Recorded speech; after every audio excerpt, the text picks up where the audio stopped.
Bonjour et bienvenue sur Comment transformer sa vie. Aujourd'hui, j'ai envie de vous faire partager ma vision aussi de l'entrepreneuriat et donc de chef d'entreprise. Voilà. Donc tout simplement, voilà, depuis quelque temps, voilà, bon, je suis chef d'entreprise. Et j'avais envie de dire, voilà, des fois c'est un petit peu difficile quand on est salarié, on a été à l'école tout simplement et on a appris à devenir salarié.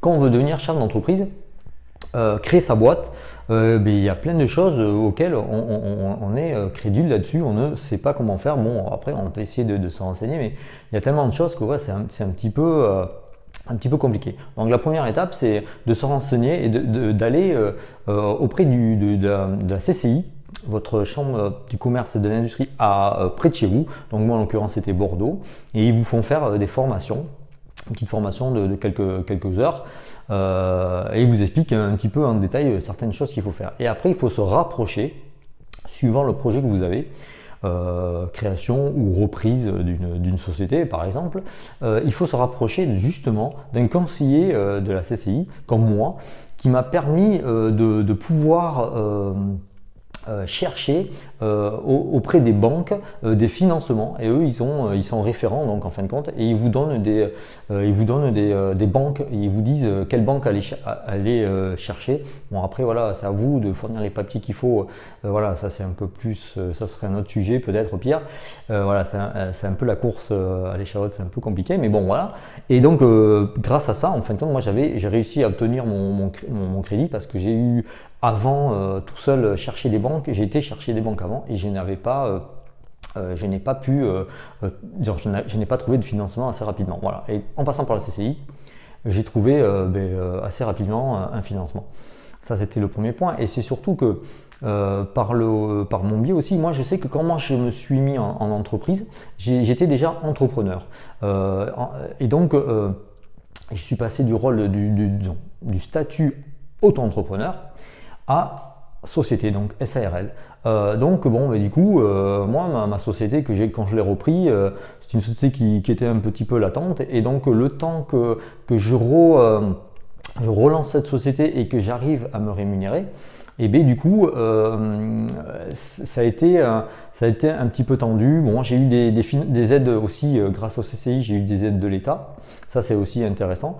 Mais ce qui est encore plus intéressant, c'est par connaissance d'une personne à moi, d'un ami à moi, qui lui vient de prendre une société et qui a quitté sa société et donc a réussi à obtenir avec son patron non pas un licenciement économique mais un accord à l'amiable.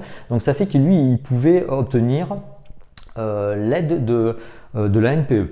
Et donc ça c'est intéressant, parce que justement il était considéré comme chômeur après, et grâce à ça il a pour plusieurs années, donc je ne sais plus exactement, hein, mais pendant un an, en tout cas, il me semble que c'est ça, pendant un an, et bien, il bénéficie donc du chômage.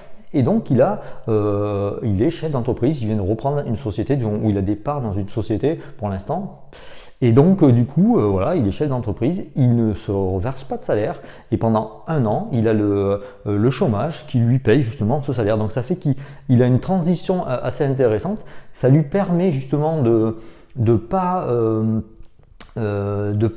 avoir à se soucier de savoir s'il y a assez d'argent pour pouvoir se payer, pas se payer, tout ça. Aujourd'hui, voilà, comme ça, il peut faire un petit peu d'avance pour pouvoir demain prendre les parts de l'autre associé et de prendre la société totalement. C'est ce qui lui à peu près était prévu. Donc voilà. Donc ça, j'avais envie de partager. Voilà, pour la création d'une entreprise, il y a plein de petits couacs, il y a des choses que l'on ne sait pas forcément. Il faut se rapprocher du CCI, et eux, ils vont vous trouver des financements ou des aides. Et si en plus vous êtes donc dépendant du chômage, si vous arrivez de la NPE quand vous êtes au chômage, vous avez aussi encore d'autres aides, et en tout cas pouvoir bénéficier de votre revenu du chômage et pouvoir commencer à travailler sans forcément vous rémunérer. Et ça c'est assez intéressant. Voilà, j'avais envie de vous faire partager cette chose-là. En tout cas, merci de m'avoir écouté. Si vous avez aimé, partagez. Vous pouvez liker aussi. Et même si vous n'avez pas aimé, voilà, poussez à l'envers. Il n'y a pas de souci. Je vous remercie. Très bonne journée à vous.